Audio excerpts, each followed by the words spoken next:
Day 255, Tuesday, September 12th. Judges 17.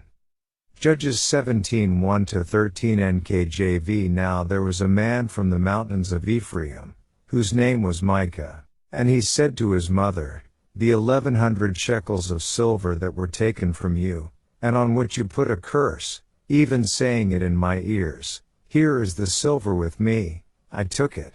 And his mother said, may you be blessed by the Lord, my son. So when he had returned the 1100 shekels of silver to his mother said, I had wholly dedicated the silver from my hand to the Lord for my son, to make a carved image and a molded image. Now therefore, I will return it to you. Thus he returned the silver to his mother.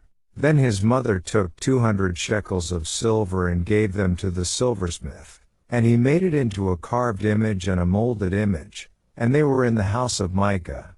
The man Micah had a shrine, and made an ephod and household idols, and he consecrated one of his sons, who became his priest. In those days there was no king in Israel. Everyone did what was right in his own eyes. Now there was a young man from Bethlehem in Judah, of the family of Judah. He was a Levite, and was staying there. The man departed from the city of Bethlehem in Judah to stay wherever he could find a place. Then he came to the mountains of Ephraim, to the house of Micah, as he journeyed. And Micah said to him, where do you come from? So he said to him, I am a Levite from Bethlehem in Judah, and I am on my way to find a place to stay.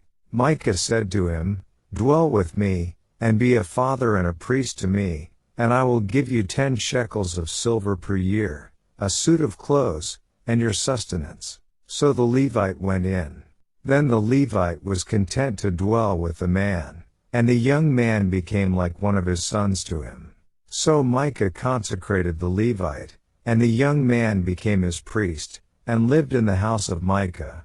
Then Micah said, now I know that the Lord will be good to me, since I have a Levite as priest.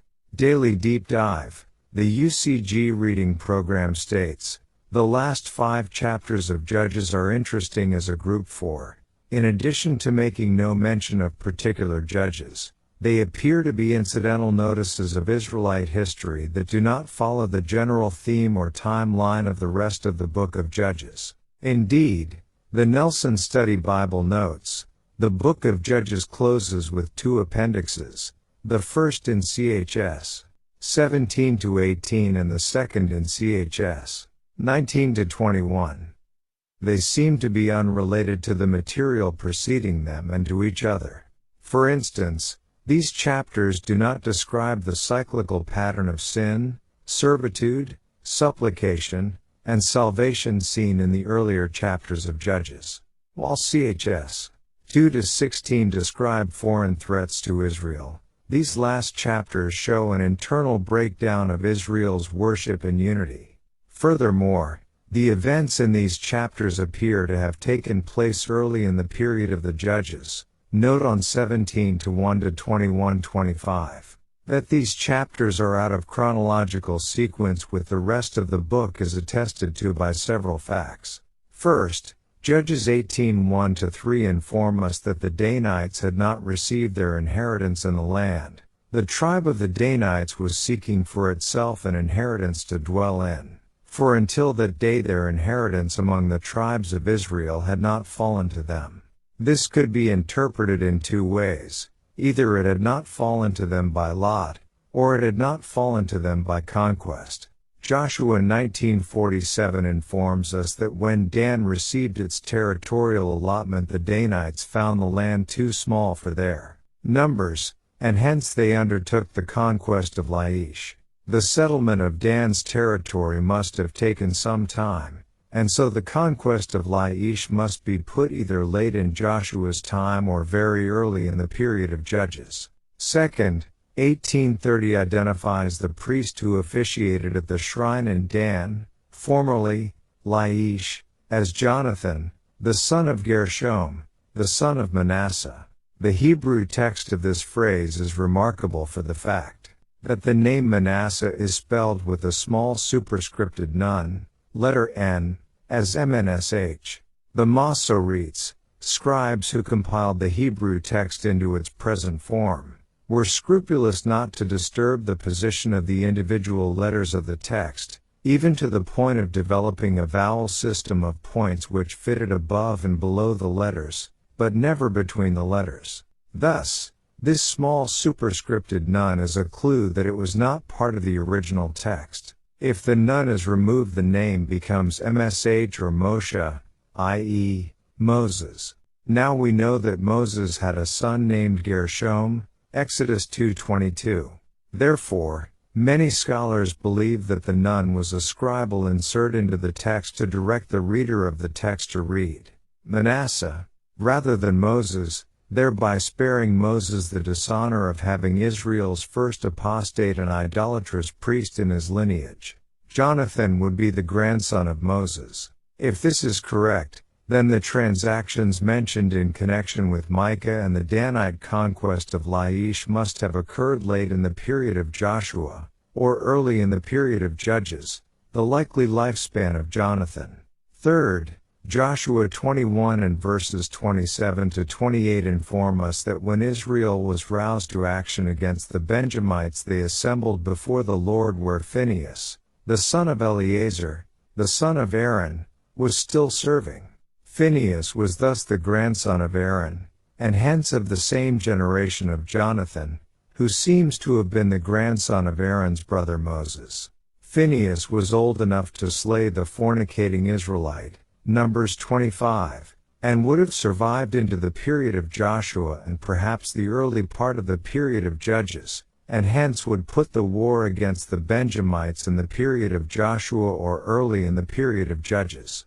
Fourth, the war against the Benjamites was so devastating to Benjamin that it was feared the tribe would vanish in Israel. Judges 21 1-3. Only 600 Benjamite men are said to have survived. Judges 20:47. All the other Benjamites, men and women, being put to death. Judges 20:48. So that these 600 men could find no Benjamite wives. Yet at the division of the kingdom under Rehoboam, the Benjamites were considered a full tribe, although the smallest, see 1 Samuel 9:21, and contributed in some significant way to the fighting force of 180,000 men at Rehoboam's command. If the story of the war against Benjamin is correctly placed in the chronology of the book of Judges, that would mean that in a period of 120 years, the time from Saul to Rehoboam, the Benjamites recovered their numbers. This is extremely unlikely.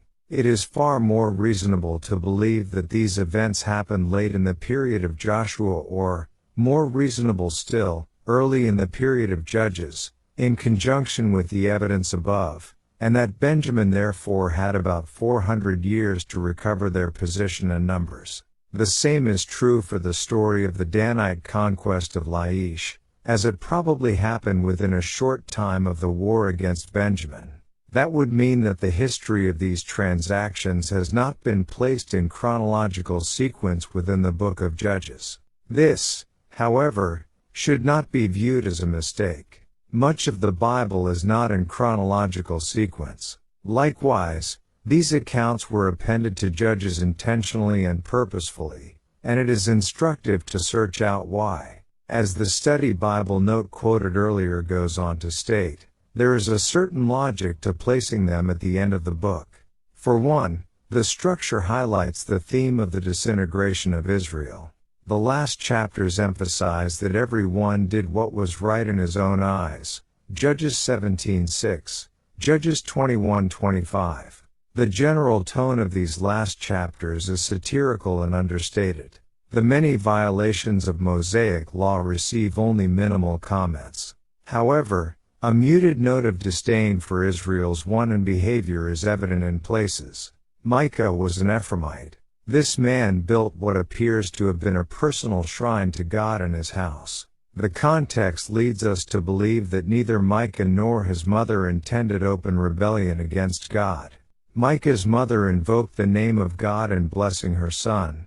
May you be blessed by the Lord, my son. Verse 2. And she had originally dedicated the silver to God, Verse 3. Also, the name Micah itself meant who is like the Eternal. As for Micah, notice the shrine he had in his house. The Hebrew phrase that the New King James Version renders as shrine, verse 5, is Beth Elohim. While the original King James translates this house of God's, it should perhaps more properly be rendered house of God. Thus, it may have been some kind of miniature representation of God's tabernacle.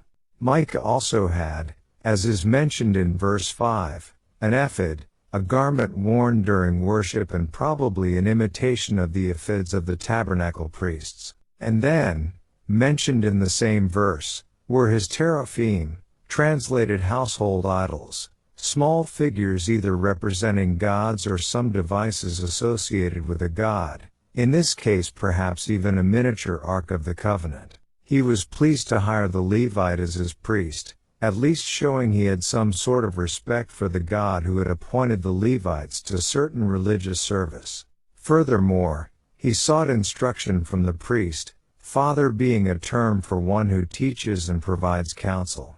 And Micah believed that the Lord, the same Lord invoked by his mother, would bless him for these measures. Verse 13. While certainly not wholly in line with God's instructions, neither was this meant to be wholesale apostasy. It was the worship of God united to idolatry, the sin of syncretism, blending pagan practices into their own religion, which the Almighty had expressly forbidden, see Deuteronomy 12:29-32, but which the Israelites often fell into.